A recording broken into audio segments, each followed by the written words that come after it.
بسم اللہ الرحمن الرحیم۔ السلام علیکم، میں ہوں محمد فہیم۔ عرفان سلیم کا واقعہ، جو کچھ عرفان سلیم کے ساتھ ہوا، جمعرات اور جمعے کی درمیانی شب انہیں اٹھایا گیا اور اس کے بعد وہ ہفتے کی رات تک غائب رہے۔ کس کے پاس تھے، کہاں تھے؟ اٹھایا تو پولیس نے تھا، پولیس نے مانا بھی کہ ہم نے اٹھایا، اور پھر ڈپٹی کمشنر نے یہ بھی مانا کہ ایس ایس پی پشاور کی ہدایات پر یا اس کی درخواست پر میں نے اس شخص کے خلاف، عرفان سلیم کے خلاف 3 MPO کے تحت ایک آرڈر جاری کیا۔ یہ تو کاغذ پہ سامنے بات آ گئی کہ یہ سب کچھ ہو گیا، لیکن کون جانتا تھا کہ ان دونوں شخصیات کی اس بات کو تسلیم کرنے کے بعد پاکستان تحریک انصاف کو خیبر پختونخوا میں ایک نئی زندگی ملے گی،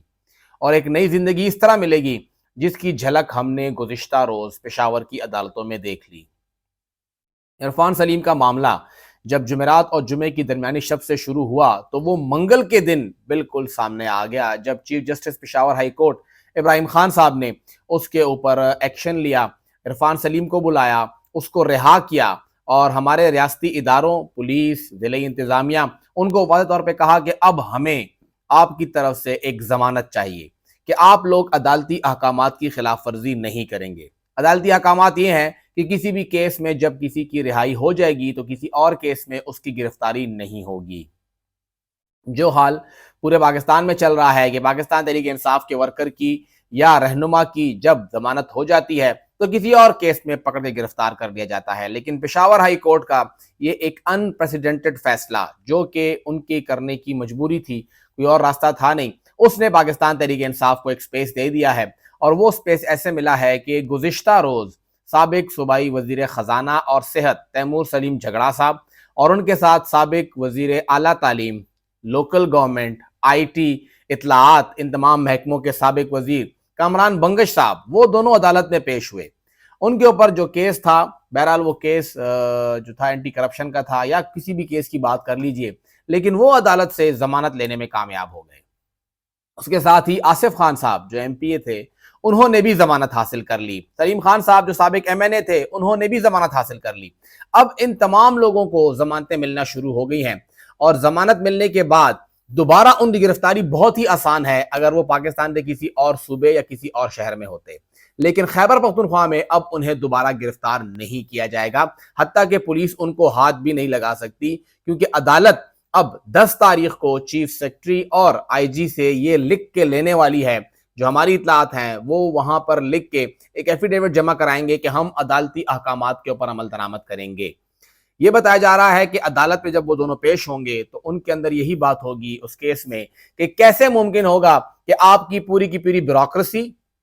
جس میں commissioner, deputy commissioner, assistant commissioner, یہ سب آتے ہیں، وہ عدالت کے اس حکم کی یا کسی بھی حکم کی خلاف ورزی نہیں کرے گی، اور اس کے بعد پولیس کا جو IG ہے، جو سربراہ ہے، اسے گرفتار کرنے کی جو اجازت ملی گئی ہے کہ آپ جائیں گرفتار کریں، اس سے لکھا لیا جائے گا کہ آپ بتائیں کہ آپ بھی عدالت کے حکم کی خلاف ورزی نہیں کریں گے، اور آپ کی پوری فورس نہیں کرے گی، وہ سب ذمہ دار ہوں گے۔ اگر کرے گی تو پھر اس کے بعد عدالت کا اپنا کام ہے کہ وہ کیسے ان کے خلاف کارروائی کرتی ہے۔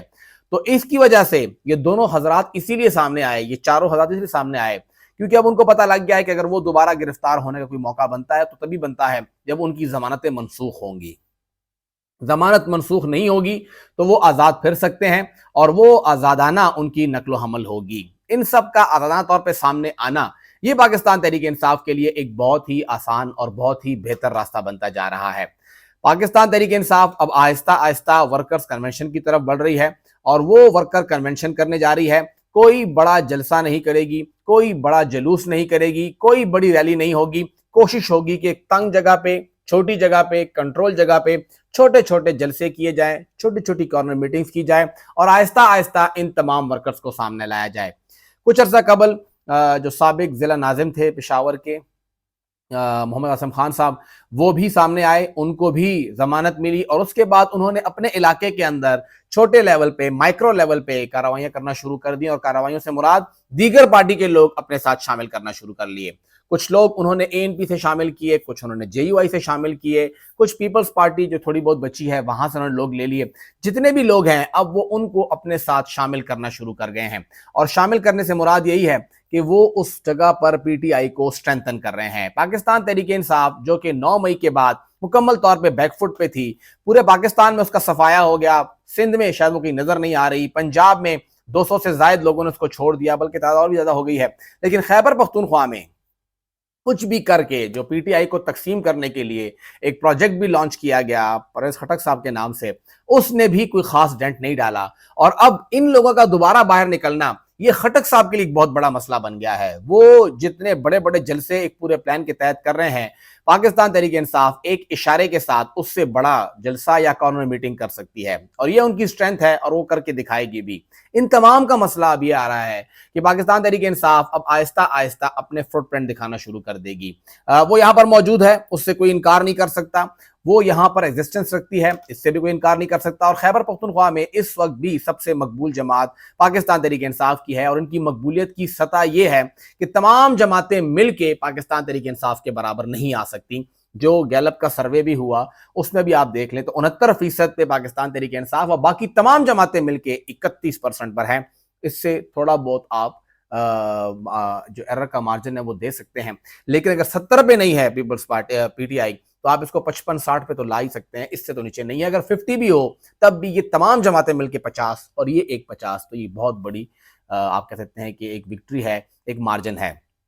اس کے ساتھ ساتھ عدالتوں نے جو کردار ادا کیا ہے، اس عدالت کے کردار کے بعد Peshawar high court, chief justice Peshawar high court Ibrahim Khan sahib نے جو کچھ کیا، یہ ایک پریسیڈنٹ بن رہا ہے باقی پاکستان کے لیے بھی کہ باقی عدالتیں کیا کر رہی ہیں. عدالت ایک بندے کو رہا کر دیتی ہیں یا اس کو ضمانت پہ چھوڑ دیتی ہیں، اس کو کسی اور کیسے پکڑا جاتا ہے. کیسے ممکن ہے؟ اس میں لاہور ہائی کورٹ کا ایک بہت ہی بہترین فیصلہ جنہوں نے عمران ریاض صاحب کو بازیاب کرایا. لیکن ساتھ اگر دیکھا جائے تو اسلام آباد ہائی کورٹ کیا کچھ کر رہی ہے. کوشش ہے، بابا ستار صاحب لگے ہوئے ہیں لیکن وہ اکیلے ہیں، ان کو باقی ججز کی بھی سٹرینتھ چاہیے ہوگی. اور یہ نہیں کہ وہ کسی ایک پولیٹیکل پارٹی کو سپورٹ کرے، بالکل بھی پاکستان تحریک انصاف کو سپورٹ کرنے کی ضرورت نہیں ہے، لیکن رول آف لا کو سپورٹ کرنے کی ضرورت ہے. اگر عدالت کہتی ہے کہ یہ بندہ ضمانت پہ رہا ہے، چاہے وہ کوئی بھی ہو، چاہے وہ 10 بندوں کا قاتل ہو یا وہ ایک جیب کترا ہو، جب عدالت نے کہا کہ اس کو ضمانت مل رہی ہے تو پھر اس کے بعد کون ہے جو کہ عدالت کے اس فیصلے کے خلاف جاتا ہے اور عدالت کی توہین کرتا ہے؟ تو اس کے خلاف